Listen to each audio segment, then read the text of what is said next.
Doctor Jahangir صاحب، آپ سے میں جاننا چاہوں گا کہ خدمت انسانیت کی جب بات ہوتی ہے تو اس وقت بھی لوگ مذہب اور مسلک کا گیم لے کے آتے ہیں۔ کیا خدمت انسانیت کو یا انسانیت کو ہم مذہب اور مسلک کے خانوں میں بانٹ سکتے ہیں؟ اس کی کہاں تک گنجائش بنتی ہے؟ جہاں تک خدمت خلق کی بات ہے اور مذہب کی بنیاد پر یا سماج کی بنیاد پر بانٹنے کی بات ہے تو ہمارے نزدیک کسی بھی مذہب میں اور کسی بھی سماج میں ایسا کوئی تصور نہیں ہے۔ ہم لوگوں نے البتہ اپنے طور پر بانٹ لیا ہے، یہ غلط ہے، اس سے بچنا چاہیے۔ جب ہم اپنے مشائخ کی زندگی کو دیکھتے ہیں، خاص کر ہندوستان کے تناظر میں،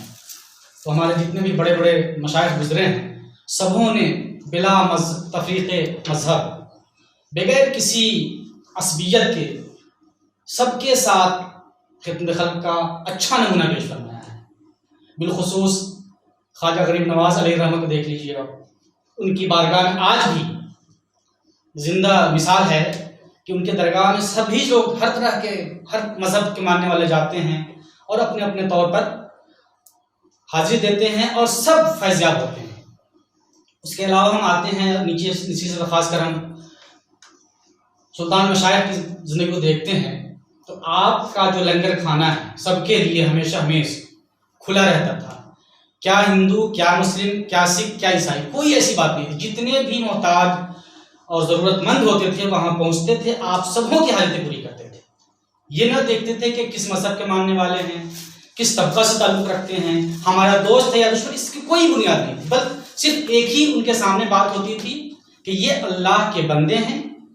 اور ہمارے نزدیک ان کی خدمت کرنا ہمارے لیے ضروری ہے، کیونکہ اللہ تبارک و تعالیٰ نے ہمیں دنیا میں اپنی عبادت کے لیے بھیجا ہے اور حقوق العباد ادا کرنے کے لیے بھیجا ہے۔ حقوق العباد میں سے ایک اہم عبادت یہ خدمت خلق بھی ہے۔ اس حوالے سے سلطان الہند خواجہ غریب نواز علیہ الرحمہ بیان فرماتے ہیں کہ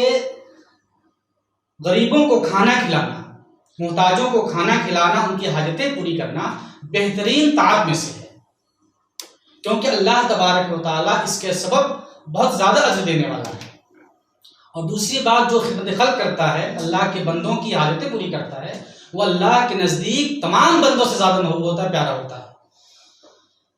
اور ہم آگے بڑھتے ہیں، ایک اور بزرگ ہمارے ہیں جو نقشبندیہ سلسلے کے بزرگ ہیں، خواجہ باقی باللہ علیہ الرحمہ۔ آپ کا بھی ایک واقعہ ہے کہ جس زمانے میں آپ لاہور میں قیام کیا کرتے تھے اس زمانے میں قحط سالی کا دور گزرا تھا، وہ زمانہ تھا، لوگ بھوکے مر رہے تھے۔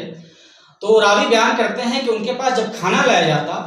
تو کچھ نہیں کھاتے تھے بلکہ تمام اپنا کھانا غریبوں میں تقسیم کر دیا کرتے تھے، اور کہتے تھے کہ یہ کیسے ممکن ہے کہ غریب ہمارے جو آس پاس میں رہتے ہیں وہ بھوکے نہ ہم کھانا کھا لیں۔ اس طرح ہم دیکھتے ہیں کہ ہمارے مشائخ کا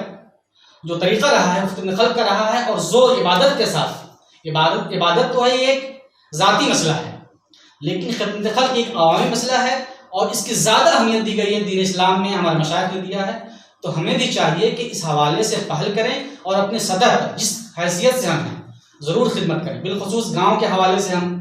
عام طور پر بچپن میں دیکھا ہے کہ جب کوئی معاملہ پیش آتا ہے تو ہم لوگ کیا کہتے ہیں، ہمارے بڑے لوگ اعلان کرتے ہیں گھر میں کہ آپ لوگ روزہ رکھیں اور ایک وقت کا جو سامان، کھانے کا سامان، اسے اکٹھا کریں اور اس کو بیچ کر یا کسی اچھے مد میں عوامی کام میں لگایا جاتا تھا۔